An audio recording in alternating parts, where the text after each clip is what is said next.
صباح الخير. يوم جديد إن شاء الله جميل، أول أيام عيد الفطر المبارك لعام 2020،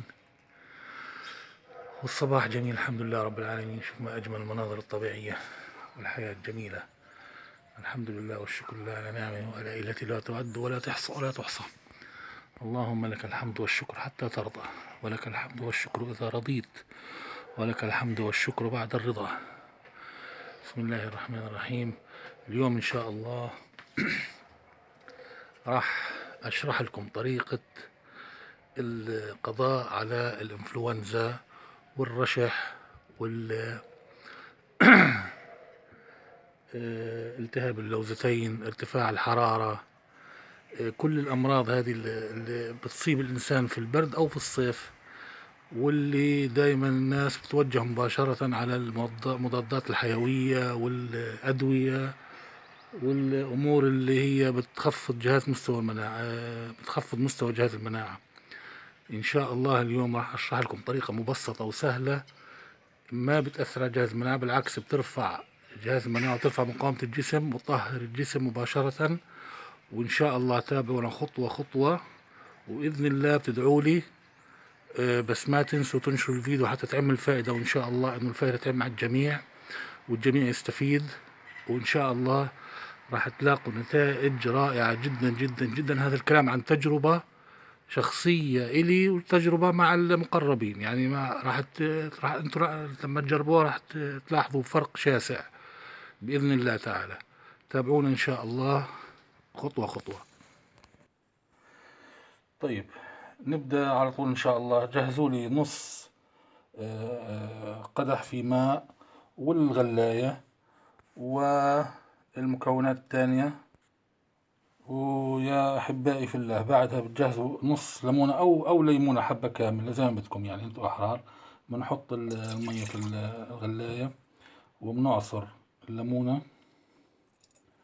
عصر تام، بس نعصرها جيدا في غلاية المية اللي نغلي فيها. وبعدين انتبهوا معي على الخطوة هذه، الله يرضى عليكم، الخطوة دي مهمة جدا. بعد ما عصرناها وخلصنا بنحط الليمونة نفسها كلها في الغلاية، تمام. وبنحط الغلاية على النار، بنحطها على النار إلى أن تغلي جيدا.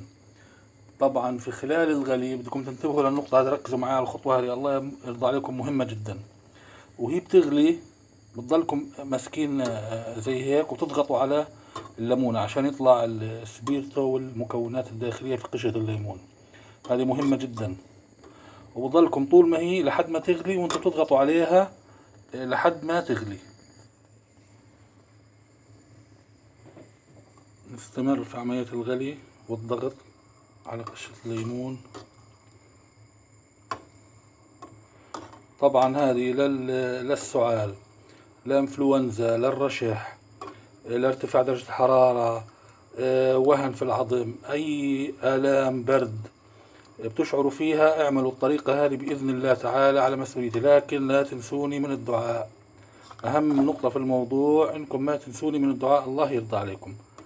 وما تنسوا إنه تعمموا الفيديو على كل أحبائكم، على الواتساب، على الانستغرام، على الفيس، أينما كان. المهم إنه ينتشر الفيديو عشان الناس تستفيد، وإن شاء الله في ميزان حسناتكم ميزان حسناتي. المهم تضلكم مواصلين تغلي وتدعسوا على قشرة الليمون، هذه أهم إشي في الموضوع. وخليها تضل تغلي يعني إلى أن تحسوا إنه الأمور أصبحت تمام، قشرة الليمون طريت.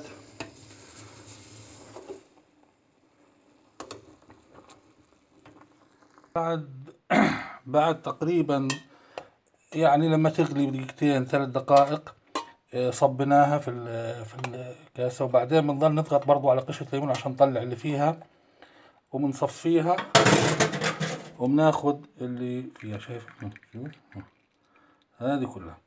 والافضل ما تحطوا عليها لا سكر، ولا حد يحكي لكم حطوا عسل ولا سكر ولا شيء، اشربوها زي ما هي وساخنة، تشربوها ساخنة. الله يرضى عليكم. نفذوا الطريقة بالخطوات بحذافيرها، وإن شاء الله تعالى انتوا راح تكون هذا العلاج الأوحد بالنسبة لكم إن شاء الله. ربنا يكفينا يكفيكم شر المرض. هذا العلاج الأوحد والناجع لكل أمراض البرد، على مسؤوليتي الشخصية. جربوها وادعوا لي، تنسونيش من الدعاء، وما تنسوا الاشتراك في القناة. وعيدكم سعيد، وكل عام وانتم بخير.